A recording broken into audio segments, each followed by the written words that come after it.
अनिरुद्ध को छोड़ झनक कहीं चली गई है। जी हाँ दोस्तों, स्टार प्लस का one of the popular show झनक में आप सभी को हाई वोल्टेज का ड्रामा देखने को मिल रहा है। एक तरफ अनिरुद्ध और अर्शी की शादी की तैयारियां चल रही है, जिसमें आशीर्वाद की रस्म के लिए सभी घर वाले अर्शी के घर जाने वाले होते हैं, जहाँ पर झनक को भी कहा जाता है कि तुम भी चलोगी। वहीं अनिरुद्ध कह रहा होता है कि कब तक मैं अर्शी को वेट कराऊंगा, अपने काम को लेके, अपने काम के प्रेशर को लेके कब तक अर्शी मेरा वेट करेगी। अब बहुत हुआ, अब उससे शादी करना ही है। शादी करना जरूरी है और मैं करने के लिए तैयार भी हूँ और मैं बहुत ज्यादा खुश भी हूँ। ये सारी चीजें देखकर जनक को अच्छा नहीं लगता है और जनक अनिरुद्ध की बातों से भी पहले से ही उदास होती है, जिसके बाद जनक कहीं चली जाती है।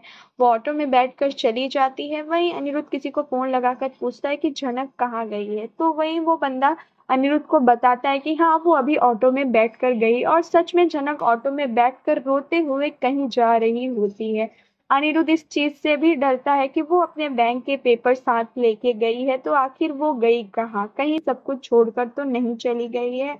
वहीं पर अनिरुद्ध बहुत ज्यादा गुस्से में बैठा होता है, जिसके बाद छुटौन अनिरुद्ध के पास आता है और उसे पूछता है क्या हुआ। तो अनिरुद्ध बोलता है कि जनक कहीं चली गई है, ऐसा वैसा बहुत सारी चीजें वो छुटौन से कहता है। तो छुटौन भी उसे कहता हुआ नजर आता है कि तुम्हें इतना फर्क क्यों पड़ रहा है, तुम्हारे पिंजरे में वो कब तक कैद रहेगी, तुम्हें इतना क्यों फर्क पड़ता है उसके कुछ करने या ना करने से। तो वही अनिरुद्ध कहता है आपको नहीं पता कि उसने क्या किया है, इसलिए आप उसके फेवर में बात कर रहे हो।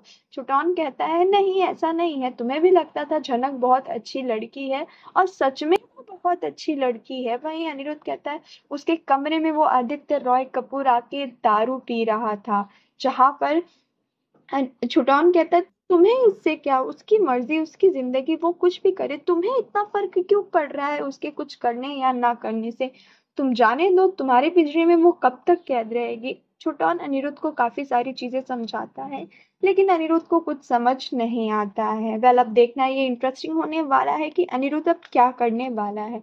वैसे आप सभी का क्या है कहना ये सारी अपडेट्स पर, हमें कमेंट सेक्शन में ज़रूर बताएं और ऐसी लेटेस्ट अपडेट्स के लिए हमारे चैनल ड्रीम टीवी को सब्सक्राइब ज़रूर कर दें।